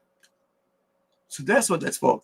I've got this somewhere sitting around. I was like, oh, we'll just use it for something. Now I realize that it's got to do with the lamp. So it's a figure of something. Tinkerbell. And of course, is this another McDonald's? Yeah, 2010. So this is 15-year-old McDonald's toy. Right. And check this out. Now, there's got to be a button that pops it out. Where is that button?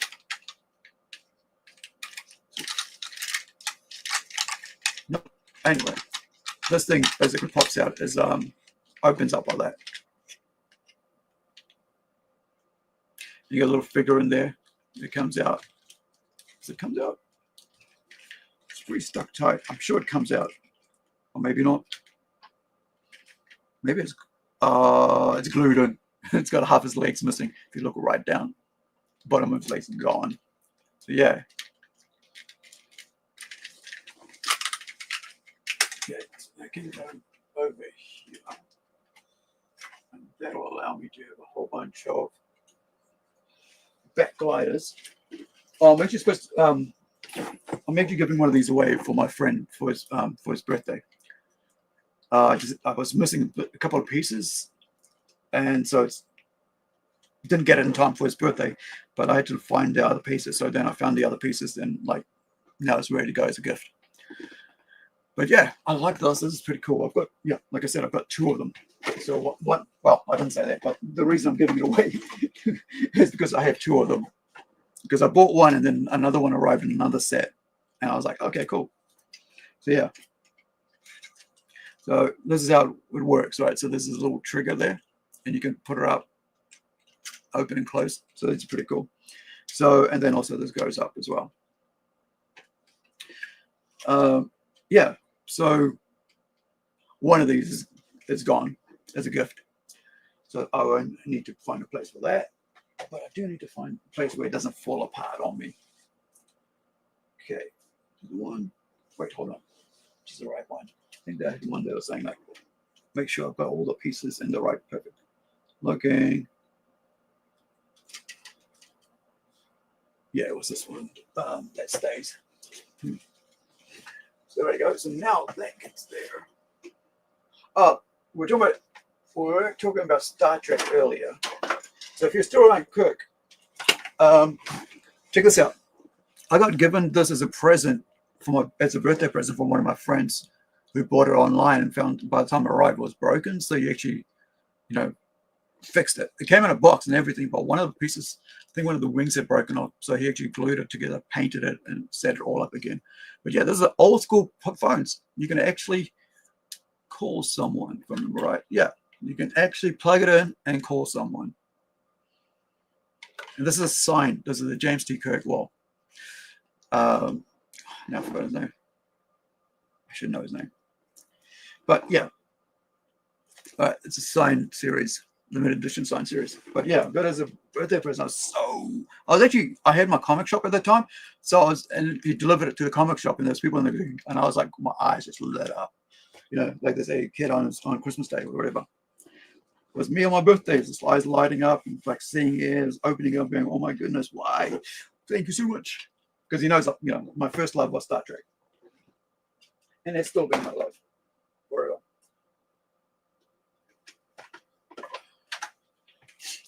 I actually have a whole lot of figurines that I haven't actually put out, and there's actually another lot of, like a display unit that's full of them. Okay, so that is there. Red hood. Is that Red Hood? Oh no, it's another Robin. Right? It's another Robin. So we can put that across there. Just put Robin there. That's one thing that's pretty cool about those motorbikes. The wheels are like wide, so you can just set it there and it's good to go. Okay, I'm trying not to trip over stuff here. Got lots of figurines on the floor, and here comes some pretty cool stuff. So this is for Marvel. This is Hydra, right? And you've got this one, like, because they bought someone who collects the figures, but not the, because I don't know what they do. Some people just like to collect the figures, and because some of them come in limited series, and like that set, you'll never see it in any other set. So they just buy that set, and then they sell this, the set. So I ended up getting this with other figures, and so this is a really cool set, by the way, really cool set. Because where is it? This comes out. Oh yeah. So this one here, you unlock it like that, and this cryo, because this is for the locked up body of, I think it's the locked up body of Captain America. So basically them trying to come and steal his body, and so I think that's the story from that one. Or is it? No, it might be Red Skull. I might be wrong. It might be the Red Skull. Yeah, it might be. They're finding Red Skull at the bottom of the ocean, frozen or whatever, and so they could come and find him. So this is a pretty cool set in that. Where is it? There we go. Yeah. So this, I like the set, and it came with the. I think there was another one that came with the Avengers jet. Avenjet. Yeah. When you run up ideas, naming things. Avenjet. So I guess we can put that there. Oh, check this out. So this is, look at this one. This is what I was talking about earlier, way earlier, about about the Friends. One thing I don't like is the Friends figures. Like, I guess it works for girls, right? It's meant for girls, so fine. But as a male, I mean, I do not like the figures. I like the boxness of it, but I guess it's more feminine, right, for the girls to play with. So yeah, but this is a pretty cool set. I like this. The whole. I made I made this using fake Lego sets. I think it is. Oh no, actually, is that a real Lego? Hold on, let me just make sure. Yeah, actually, I did. I thought I made it with using fake Lego, so I must have extra pieces. So I made it with the stem real Lego, so I could actually turn it around and around. Right, so you could actually swing it around as a display. So she can go over here for the time being. Actually, and then we've got this. This is a crazy one. Oh, hold on. She's got the kryptonite, whatever it is, like that. She's got to chase around with, right? This little star thing, and so that's part of that. And so that's part of that set. Little buggy. However, check out this set.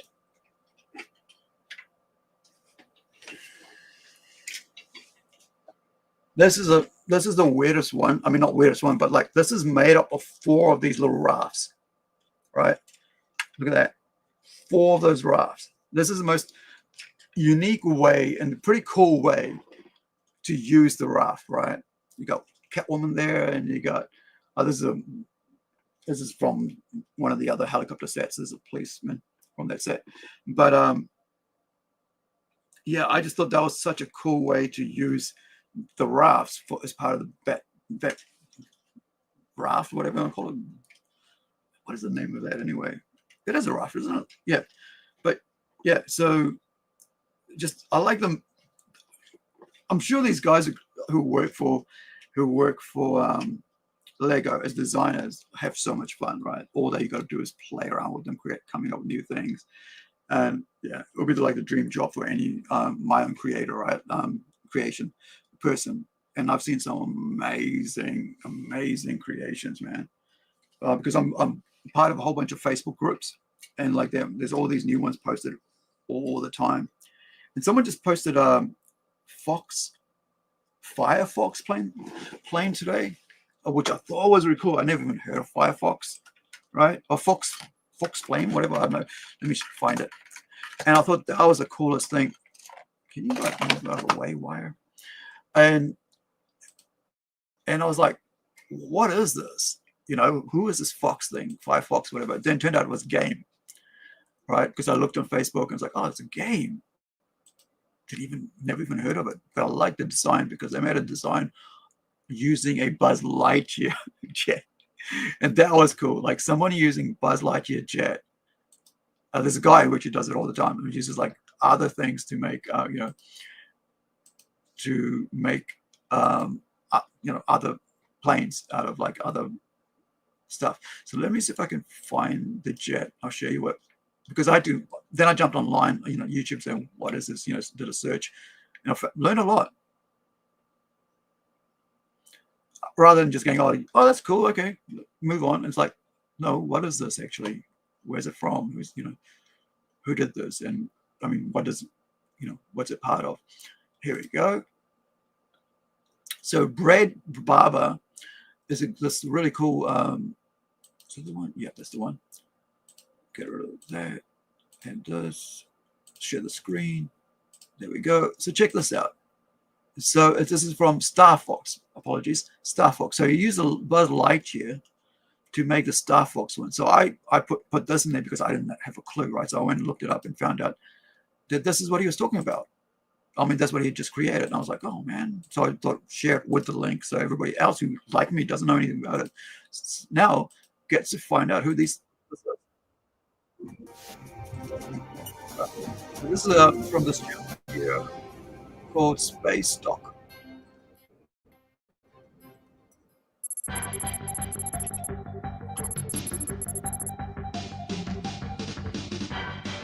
This link there you go. Developed under exclusive contract by the Space Dynamics company, the R-Wing is a personal super high-performance combat spacecraft that was developed and manufactured to be the most powerful air and space superiority fighter. This dude, right, Brad Barber, basically made this R-Wing, never heard of myself, like I mentioned, out of Lego using the Buzz Lightyear thing. Like, especially now, like nobody really cares about Buzz Lightyear, and it's such a fail friggin' IP, right?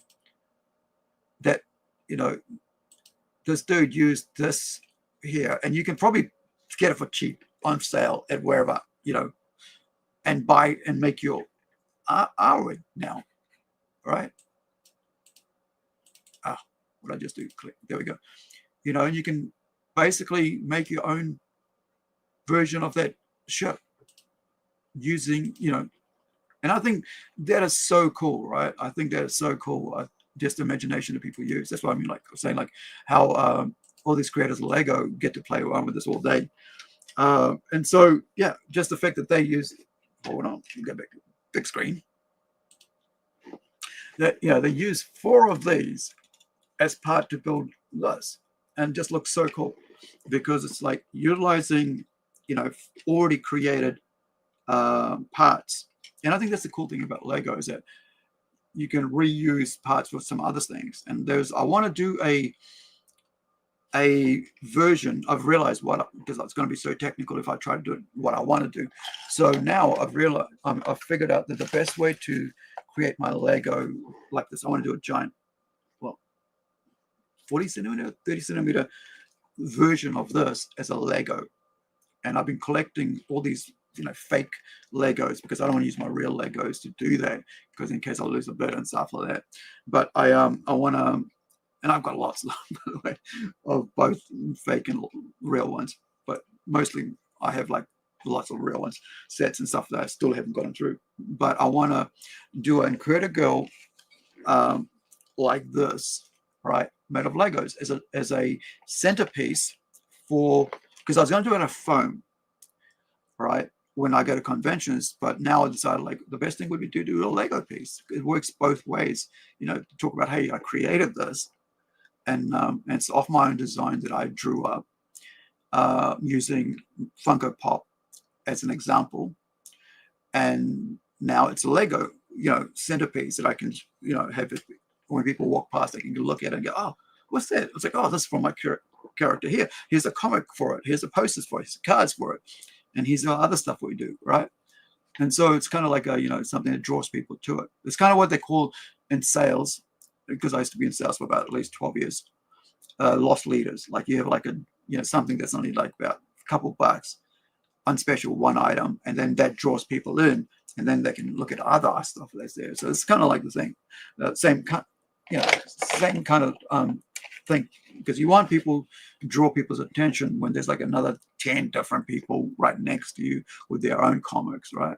So yeah, I've been saving up the red, blue, and red for for the the mask and shirt, blue for the mask and pants, and then a whole bunch of white and stuff, and then also the oranges and yellows for the hair.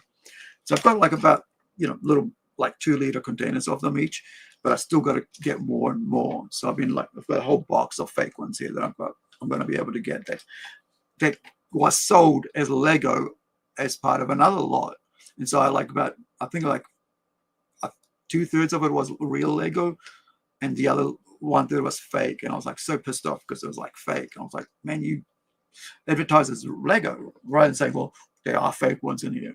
Those I mentioned. So I was like, because it cost me $50 to get delivered, freighted, on its own. But yeah, but now I'm okay with it because like now I'll just use it anyway.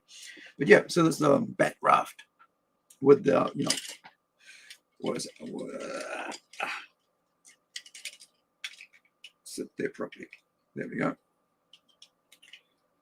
And then you got like the little raider thing. Is that what that's supposed to be? Like a raider? Yeah. The weird thing is like whoever had this before me, because I bought this online,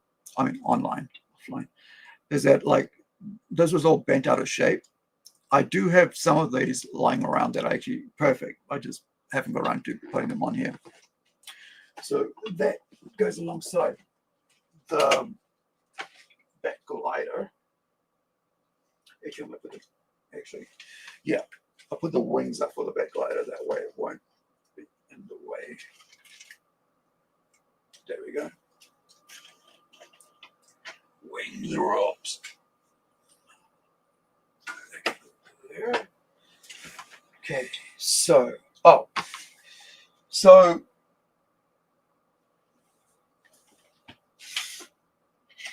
here we go.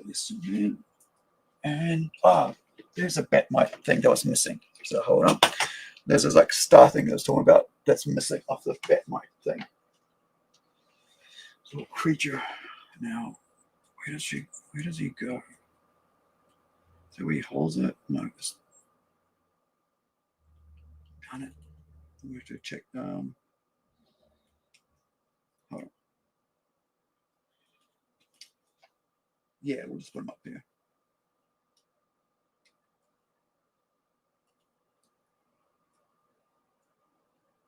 Yeah. And the other, one of the other things I just remember is that here in the with the Batgirl, it comes with a net. See, it's annoying because like you got to shove this net in there, but I just lie it on top because it's annoying trying to put it there all the time. And I got a Man of Steel, Superman to go with my. This is like the rooftop. I think there's a set called Rooftop, a mini set. So this is part of that. So when Batman's there with the friggin' kryptonite guns ready to go at him, and Superman's not aware, so he comes down. Let's see, this goes on here. He comes down thinking that, come on, he comes down. Okay, I'm going to take Bruce, and ends up finding out that he's entrapped and weakened by all the. Nope, stayed there. I was just thinking the other piece had come off, but no, stuck there. So get in there, stay there. There we go. Yeah, so it finds out that like, and this is like the metal, Batman metal, whatever they call it, death metal. But yeah, so he comes down thinking, oh, I got you, mate, I got you, and then find out that he's trapped by the kryptonite. So that's just like a mini set on its own. That was part of this huge lot of sets I bought. So I was quite happy for that to be there. I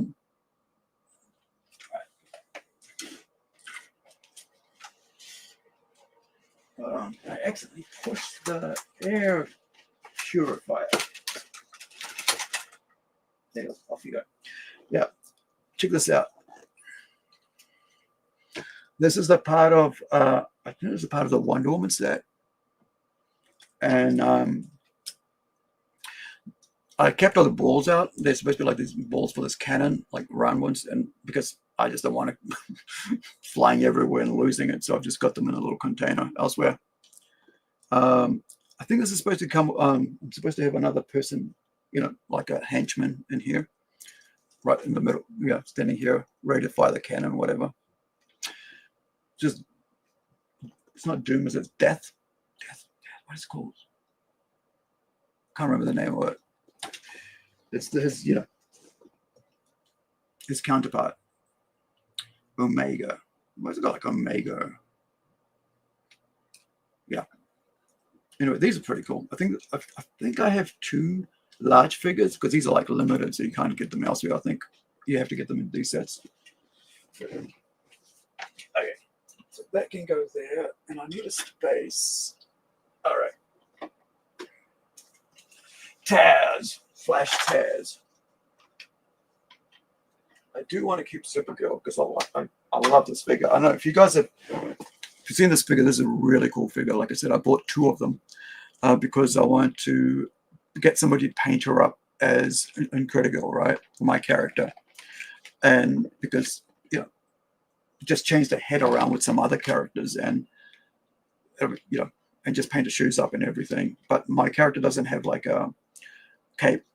Incredible doesn't wear a cape, but her there's another counterpart to her that does wear the cape. So yeah, and a lot of these things, like you could actually have like a hot knife, a blade. You could actually, you know, if you're gentle, you could actually get rid of this. And I've seen other people do that. Get rid of the logos, you know, the imprint, and then flatten it out, and then draw whatever you want, well, paint whatever you want on it, right? But I do like this the stand that they give out with it. So I was like, yeah, this is cool.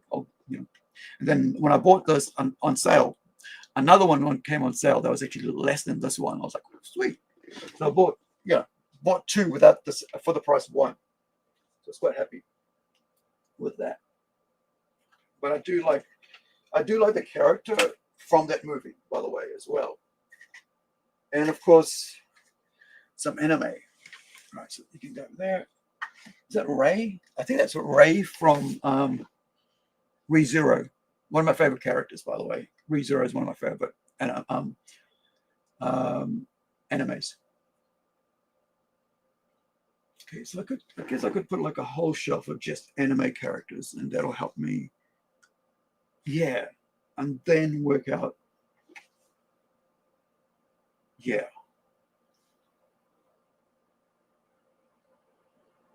So I've got 1 shelf done, 2 shelf done.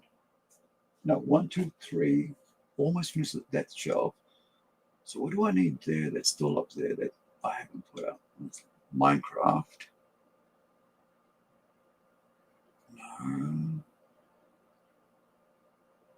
No.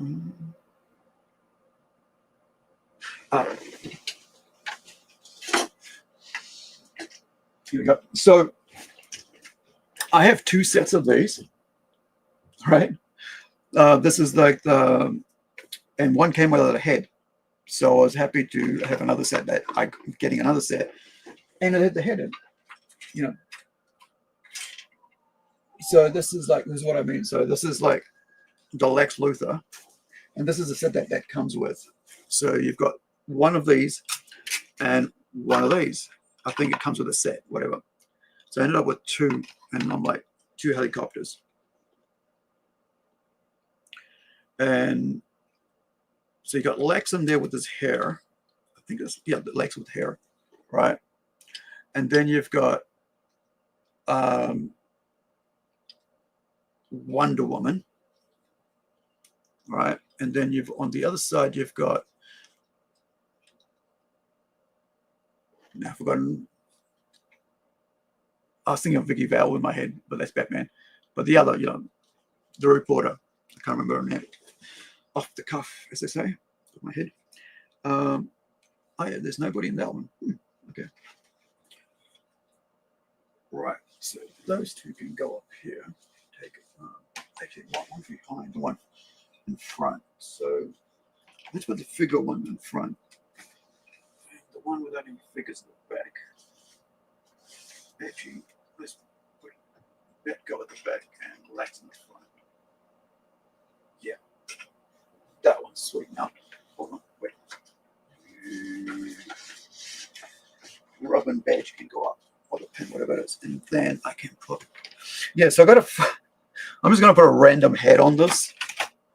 I've got heaps of them, so I'm just going to put a random Lego head on that for legs, and then and I'll just put it in a place where I can get to the access to it easy. So there's this Gator. There's this really interesting one here. There's another one without the didn't come with the figure because of the person who was buying these collected the figure, collected for the figures. So there's this one here, and the weird thing is if you thing it opens its mouth. I mean the cool thing I should say is that it just chops down like that. So that's pretty cool. So this is from who's the crocodile? Killer Croc, right? So that's from Killer Croc. So that can go to the back here. Please don't come off. Just get it properly. Perfect. Right. So 1, 2, 3 shelves are done. I think I'm going to finish off there. It's been 2 hours on screen. And I really need to get a really big one of these, or make a big one of these bat bikes. Because it's always been a thing, right, to have the bat bike is just as important as the Batmobile. And I've seen them around, but I'm like, yeah, I don't want to spend that much on it. And one thing I've learned is that if you rush out at the first thing that you see, you end up spending a lot of money. If you wait and are patient, what you want will come around, right? Like I was just saying to my artist, Tomas, because he just bought himself a tablet, and I said to him, I waited 3 to 4 years to buy some tech, and during that meantime, I was just using my Wacom tablet without any one of these things, right? The bigger version and the smaller version of these things, right? So just drawing to color in whatever to that, and then after waiting 3-4 years, wanting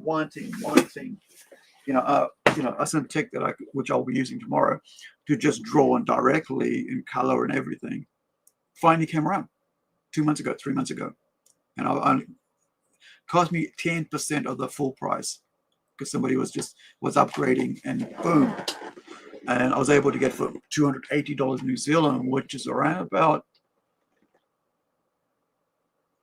180 USD. All right, and then I had to pay another, say, $70, $100 US for all the extras. Like I had to get the cable that had to work with my PC, that had to connect to whatever I needed to do, and all that. So it cost me another extra $100. So all up, $350 New Zealand, so around about 200 US. And I was able to get something I wanted, that I've been wanting since I ever saw it, which was about 2014, or when I first got into comics, right? Like actually watching people at conventions, friggin' when it first came out, Wacom had this whole thing, here in New Zealand, and they were drawing that. I think it was about 2009 or something like that, 2010. I went to conventions, like, what are you guys doing? I was like, oh, we're drawing on this tablet. I was like, what? You actually drawing on the screen? Yeah. I was like, oh, shit. I was like that, and then waiting a decade, I guess, Has it been a decade? 2014? Yeah, around a decade, right? No, actually 20 years by the time. And just, now that I'm actually needing it because I'm doing a lot of color flatting and stuff, now it's important to have that. So because of my eyes, I realize my eyes are really getting really bad. So it's easier to have that close to me and draw directly. So yeah, that's one thing something I taught my niece and nephews as well. I said to them, just because it has a retail price on it doesn't mean you have to pay the retail price. You can always wait around or check out, go to other shops and see if they've got a special on.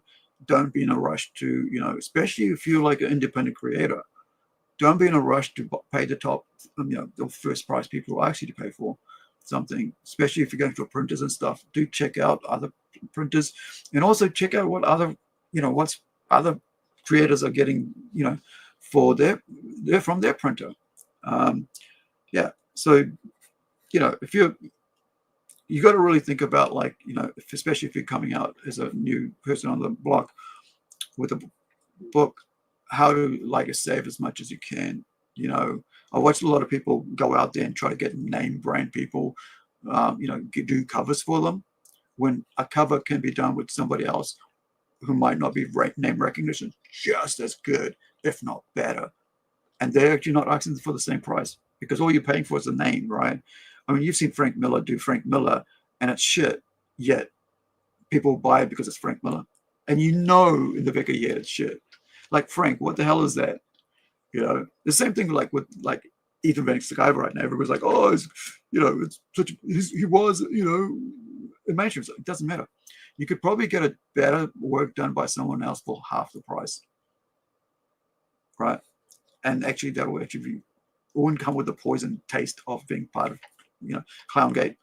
So do look around, man. There's so many people out there in the indie comics scene who are looking to have their art out there, who are actually just, are keen to, do something to have a cover, because covers are pretty cool because it's the first thing people see. And if you have a cool cover, that means it'll sell your book. However, make sure the artist who's doing your interior does the first cover A, because that's the cover that, is going to relate to whatever's inside. And that's what you want to show people. My cover A is what my artist inside is doing. It's the same artist. My cover B, C can be by anybody. Don't be what is it called? Bait and switch. Don't bait and switch your backers.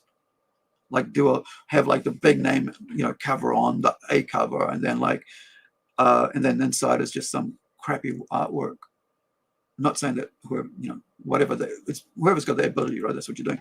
But don't try to fool people by putting really cool covers on your comic when the art inside isn't the same as the cover that you're giving out. Because really, at the end of the day, you don't want people go away feel cheated, because that's the worst thing. When you inherently feel like I've been cheated, like that thing with the Lego, right?